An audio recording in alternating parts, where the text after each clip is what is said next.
मैं income tax department में deputy commissioner हूं। पिछले साल मार्च 2 को मैंने विश्व हिंदू परिषद के जो अकाउंट्स हैं उनके बारे में जानने के लिए इनको सम्मन्स जारी किए थे।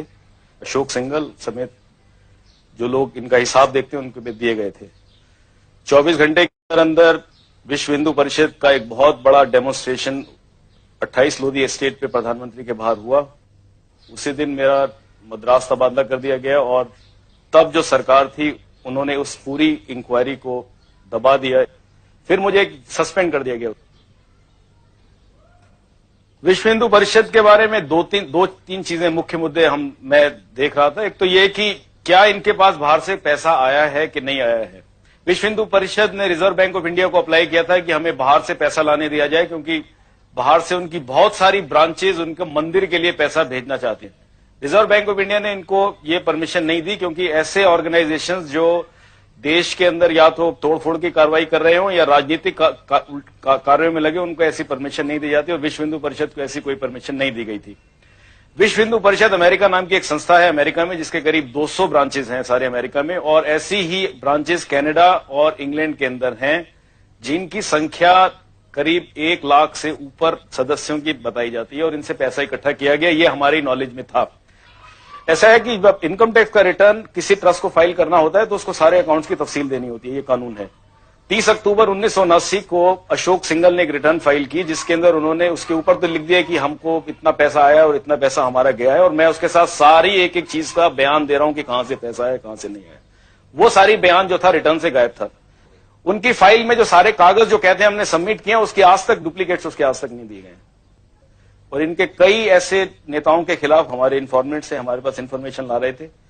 इनका झगड़ा भी हुआ विश्व हिंदू परिषद के नेताओं का आपस के अंदर कि 1,66,00,000 रुपए जो शिलान्यास पे खर्चा हुआ वो सारा उसमें काफी बोगस था, उसमें लोग पैसा खा गए हैं।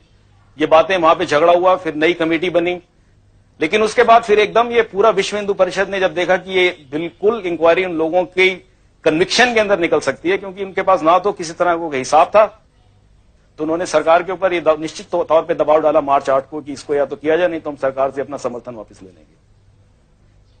ये बार बार ये बोलते हैं विश्व हिंदू परिषद के नेता कि हम कुछ नहीं छुपा रहे हैं।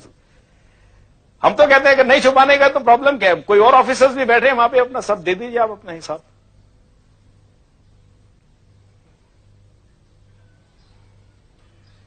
मैं बाहर से जब पढ़ के आया था वापस तो इसी ख्याल से आया था कि शायद देश के लिए कुछ करूंगा, लेकिन इस देश में होना है। मैंने एमबीए पास किया था अमेरिका से, मैं सब छोड़ के अपना काम छोड़ के मैं हिंदुस्तान चला आया था। यहां पर अगर एक कानून इंप्लीमेंट करने वाले ऑफिसर को अगर आप उसके साथ ऐसा करेंगे तो इस देश में कोई कानून नहीं रहेगा, ये हम बता सकते हैं। अगर हमारे साथ जो हुआ है, हम आपको बता दें, इस देश के अंदर ये एक फाउंडेशन डल गई है हमारे साथ जो हुआ है कि इस देश के अंदर कभी कानून नहीं रहेगा। क्योंकि अगर जो कानून वाले ऑफिसर्स के साथ ये किया गया जो मेरे साथ हुआ है, तो इसका यही नतीजा है कि देश के अंदर कानून हमेशा के लिए खत्म हो गया। मैं तो ये समझता हूं, मेरे को तो कोई उम्मीद नहीं है कि ऐसे कुछ इस देश का कोई होगा भविष्य। मैं चाहता हूं भविष्य हो, लेकिन मैं इस बारे में मेरे को तो नहीं लगता कि अब कुछ भविष्य रहा है इस देश के अंदर।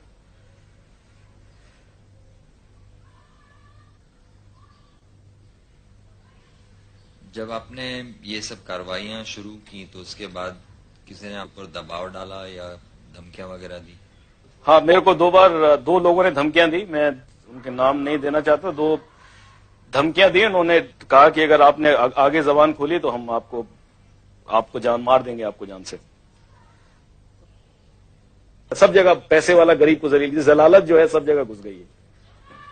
और धर्म को उसका नाम देना ये तो बहुत गलत बात है। धर्म तो बिल्कुल ही नहीं है कम से कम।